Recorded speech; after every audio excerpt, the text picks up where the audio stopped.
What's good? It's your boy Dre, also known as Mr. Po Folk Everything, and today I'm back with another one. Since we have access to the front accessories, we're gonna go ahead and install a new serpentine belt. For those of you who want part numbers, here you go. All right, so for those of you who have your fin shroud, you have a sticker right here that shows you the way that you route your belt. And for those of you who do not have a fin shroud or the sticker, I'm gonna show you how to route it. So as you can see, if you have AC, basically what you're gonna do is go over the AC pulley, and then you're gonna go under your tensioner.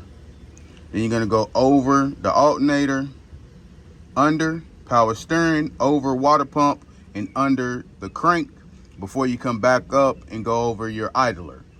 Now, if you do not have AC, from this point here, from your from the top, you would have just go straight down. That dotted line right there shows you that that's without the AC. So instead of you coming up and going around the idler pulley, you're just gonna go straight down. But since I have AC, mine's routed the way it shows in this picture.